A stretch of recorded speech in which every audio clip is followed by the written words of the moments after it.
ನನ್ನ first blog start ಆಗಿರೋದೇ ನಮ್ಮ ಸಿದ್ರ ಬೆಟ್ಟದಿಂದ. ಸೊ ನಮಸ್ತೆ ತುಮಕೂರು, ನಾನು ನಿಮ್ಮ ಸ್ವಾತಿ ಮಾತಾಡ್ತಾ ಇರೋದು. ಫಸ್ಟ್ ಡೇ ನಾವು ಸಿದ್ರ ಬೆಟ್ಟಕ್ಕೆ ಹೊರಡೋಣ ಅಂತ ಅಂದ್ಬಿಟ್ಟು ಹೊರಡ್ತಾ ಇದ್ವಿ. ಒಂದೊಂದೇ ಸ್ಟೆಪ್ ಹತ್ತಿ ಸಾಕಾಗೋಯ್ತು. ನನ್ನ ಹಸ್ಬೆಂಡು ನಮ್ಮ ಅಣ್ಣ ಅಲ್ಲಿ ನಿಂತ್ಕೊಂಡು ನೋಡ್ತಾಯಿದ್ರು ವ್ಯೂಸ್ ಹೇಗಿದೆ ಅಂತ ಅಂದ್ಬಿಟ್ಟು.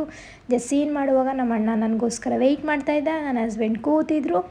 ಸೊ ಹಂಗಾಗಿ ಇನ್ನು ಹತ್ತಿದ್ವಿ ಇನ್ನು ಸಾಕ್ತಾನೇ ಇರಲಿಲ್ಲಪ್ಪ. ಸಿಕ್ಕಾಪಟ್ಟೆ ಲೆಗ್ ಪೇನ್ಸ್ ಎಲ್ಲ ಬಂದ್ಬಿಟ್ಟಿತ್ತು. ಅದೇ ಸೈಕಲ್ ಗ್ಯಾಪಲ್ಲಿ ನನ್ನ ಸಿಸ್ಟರ್ ಬಂದುಬಿಟ್ಟು ನಮ್ಮ ಅಣ್ಣ ಹತ್ರ ವೀಡಿಯೋ ಮಾಡ್ತಾಯಿದ್ಲು, ರಗಿಸ್ಕೊಂಡು ಬರ್ತಾಯಿದ್ಲು. ಅವನು ಹತ್ತುತ್ತಾ ಇದ್ದ ಏನು ಬಾಹುಬಲಿ ಹತ್ತದಂಗೆ ನಾನು ಬ್ಯಾಗ್ ಇಟ್ಕೊಂಡು ಹತ್ತಾ ಇದ್ದಪ್ಪ. ವ್ಯೂಸ್ ಮಾತ್ರ ಅಲ್ಟಿಮೇಟಾಗಿ ಯುನೀಕಾಗಿತ್ತು ಮಾತ್ರ.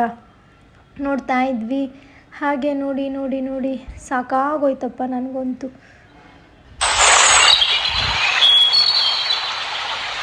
ನನ್ನ ಗಂಡನ ಪಾಪ ಆಗ್ತಾ ಇಲ್ಲ, ಏನು ಮಾಡೋದು. ಅಯ್ಯೋ ಸಂಸಾರದ ಭಾರನೇ ಹೊತ್ಕೊಂಡಿದ್ದೀನಂತೆ, ಈ ಭಾರ ಹೊತ್ಕೊಂಡು ಹೋಗೋಕ್ಕಾಗಲ್ವ ಅಂತ ನನ್ನ ಕರ್ಕೊಂಡು ಹೋಗ್ತಾಯಿದ್ರು. ಸ್ವಲ್ಪ ರಿಲ್ಯಾಕ್ಸೇಷನ್ ಆಗೋಣ ಅಂತಂದ್ಬಿಟ್ಟು ಹಿಂಗೆ ಕೂತ್ಕೊಂಡ್ರು. ನನ್ನ ಗಂಡ ನಮ್ಮ ಅಣ್ಣ ನೋಡಿ ಯಾವ ಥರ ಕುಂತಿದ್ದಾರೆ, ಕರ ಬಡ್ದವ್ರ ಥರ ಕುಂತಿದ್ದಾರೆ. ಇನ್ನೇನು ಹತ್ರ ಬಂದ್ವಿ ಅನ್ನೋ ಅಷ್ಟೊತ್ತಿಗೆ ಅರ್ಧ ಪಾಯಿಂಟಿಗೆ ನಾವು ತಲುಪಿದ್ವಿ ಅಪ್ಪ. ಸಾಕಾಗೋಯ್ತು. ಅಷ್ಟೊತ್ತಿಗೆ ನಮ್ಮ ಅಣ್ಣಂಗೆ ಎನರ್ಜಿ ಬಂದ್ಬಿಡ್ತು. ಸ್ಪೀಡಾಗಿ ಹತ್ತಿದ್ದ. ಚಾಲೆಂಜ್, ನೀನು ಫಸ್ಟಾ ನಾನು ಫಸ್ಟಾ ಅಂತ ಅಂದ್ಬಿಟ್ಟು ಹತ್ತುತ್ತಾ ಇದ್ದ. ಅವ್ನು ಮುಂದೆ ಹೋಗಲಿ ಅಂದ್ಬಿಟ್ಟು ನಾವು ಸುಮ್ಮನೆ ಬಿಟ್ವಿ. ಅಲ್ಲ ಹಂಗೆ ಕೂತ್ಕೊಂಡು ವ್ಯೂ ಪಾಯಿಂಟ್ ನೋಡೋಣ ಅಂದ್ಬಿಟ್ಟು ಸುಮ್ಮನೆ ಕೂತ್ಕೊಂಡ್ವಿ. ಸಾಕಾಯಿತು. ನಾನು ಹಂಗಾಗಿ ರಿಯಾಕ್ಷನ್ ಕೊಡೋಕ್ಕಾಗ್ತಾ ಇರಲಿಲ್ಲ ನನಗೆ. ಹಂಗಾಗಿ ಅವಳ ಫೇಸ್ ಎಕ್ಸ್ಪ್ರೆಷನಲ್ಲೇ ನನಗೆ ನೋಡೋಕ್ಕಾಗ್ತಾ ಇರಲಿಲ್ಲ.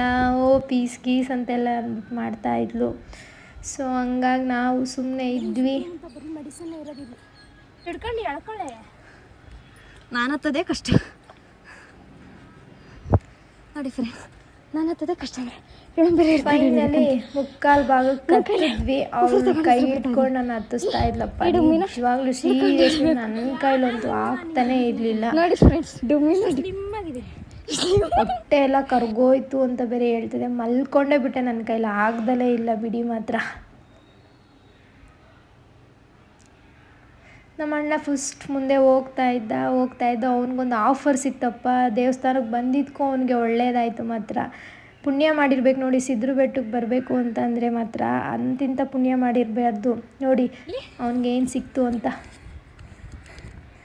ಸಿದ್ರ ಬೆಟ್ಟದಲ್ಲಿ ಹಬ್ಬದ ದಿವಸನೇ ಇವತ್ತು 200 ರೂಪಾಯಿ ಸಿಕ್ಕೈತೆ. ಭಾಳ ಖುಷಿ ಆಯಿತು. ಅದು ದೇವಸ್ಥಾನದಲ್ಲಿ ಒಳ್ಳೇದಾಗಲಿ. ಖರ್ಚು ಮಾಡಲ್ಲ, ದೇವ್ರ ಮನೇಲಿ ಇಡ್ತೀನಿದ್ದೆವು ಅಷ್ಟೇ ಗೈಸ್. ಅವಳು ಬಂದಿದ್ದು ಅವನಿಗೆ ಸಿಕ್ಕಿದ ಖುಷಿಲಿ ಅವಳು ನನ್ನ ತಂಗಿ ನಾವು ಫಸ್ಟ್ ಹೋಗ್ಬಾರ್ದಾಗಿತ್ತ ಅಂತ ಅಂದ್ಬಿಟ್ಟು ಹೇಳ್ತಾ ಇದ್ಲು.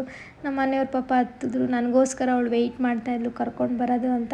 ಸಾಕಾಗಿ ಕುತ್ಕೊಂಡ್ಬಿಟ್ವಿ ನಾವೆಲ್ಲರೂ. ಒಂದು ಟ್ರಿಪ್ಪು ನೇನು ಹತ್ತಿದ್ವಿ, ಇನ್ನು 10 ಮಿನಿಟ್ಸ್ ಇತ್ತು, ಕುತ್ಕೊಂಡ್ಬಿಟ್ವಿ ಮಾತ್ರ.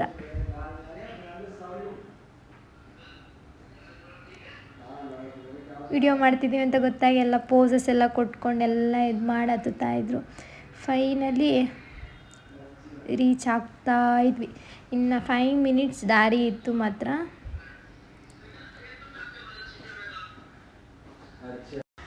ಸಿದ್ರ ಬೆಟ್ಟದಲ್ಲಿ ಏನೇನು ಮಹಿಮೆ ಅಂದರೆ ಪ್ರತಿಯೊಂದು ಮೆಡಿಸಿನ್ ಆಗಿರ್ಬೋದು, ಆಗಿನ ಕಾಲದಿಂದ ಮೆಡಿಸಿನ್ ಪ್ರತಿಯೊಂದು ಸಿಗ್ತಿತ್ತು ದರ್ಶನಕ್ಕೆ ಅಂತ ಅಂದ್ಬಿಟ್ಟು ಹೊರಟ್ವಿ. ದೇವ್ರ ವಿಗ್ರಹ ಸೈಕಲ್ ಗ್ಯಾಪಲ್ಲಿ ಫೋಟೋ ತಕ್ಕೊಂಡು ಅಂದ್ಬಿಟ್ಟು ಡ್ರೆಸ್ ತೊಗೊಳೋಣ ಅಂತ ಅಂದ್ಬಿಟ್ಟು ಸೈಡಿಗೆ ಹೋಗಿ ಏನು ಕಾಲಿಕ್ತಿದ್ರೆ ನನಗೆ ತಣ್ಣಗಾಗ್ತಿದೆ ಮಾತ್ರ. ವೆದರ್ ಮಾತ್ರ ಸಖತ್ತಾಗಿತ್ತು. ಬಟ್ ನೆಟ್ವರ್ಕ್ ಮಾತ್ರ ಇರಲಿಲ್ಲ ಬಿಡಿ, ಸತ್ತೋಗ್ಬಿಟ್ಟಿತ್ತು ನೆಟ್ವರ್ಕು. ಸರಿ ನೋಡೋಣ ಅಂತ ಅಂದ್ಬಿಟ್ಟು ನೋಡ್ತಾ ಇದ್ವಿ. ಜನ ನೋಡಿದ್ರೆ ಅಷ್ಟೊಂದು ಜನ ಇದ್ದರು. ನಮ್ಮ ಅಣ್ಣ ನೀರು ಹಾಕಿಸ್ಕೊಂಡು ದರ್ಶನ ಮುಗಿಸ್ಕೊಂಡು ಫೈನಲಿ ಸೈಕಲ್ ಗ್ಯಾಪಲ್ಲಿ ಫೋಟೋಸ್ ಎಲ್ಲ ತೆಗೆಸ್ಕೊಂಡು ಹಂಗೆ ಸೈಡ್ ವ್ಯೂಸ್ ಎಲ್ಲ ಈ 6 ಪ್ಲೇಸಸ್ನ ನೋಡಿಕೊಂಡು ಫೈನಲಿ ರಿಟರ್ನ್ ಬ್ಯಾಕ್ ಆದ್ವಿ ಅಪ್ಪ. ಬರೋ ಅಷ್ಟೊತ್ತಿಗೆ ಸಾಕಾಗೋಯ್ತು ಮಾತ್ರ. ಇಳಿಬೇಕಾದ್ರೆ ಅಷ್ಟು ನಮ್ಗೆ ಅನ್ನಿಸ್ಲೇ ಇಲ್ಲ ಬಿಡಿ. ಜಸ್ಟ್ 30 ಮಿನಿಟ್ಸಿಗೆ ಇಳಿದ್ಬಿಟ್ವಿ.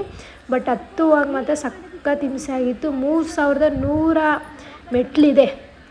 ಅಷ್ಟು ಹತ್ತಿದ್ದೀವಿ ಅಂತಲೇ ನೀವೇ. ಥ್ಯಾಂಕ್ ಯು ಕರ್ನಾಟಕ, ಹಿಂಗೆ ಸಪೋರ್ಟ್ ಮಾಡ್ತೀವಿ. Thank you so much.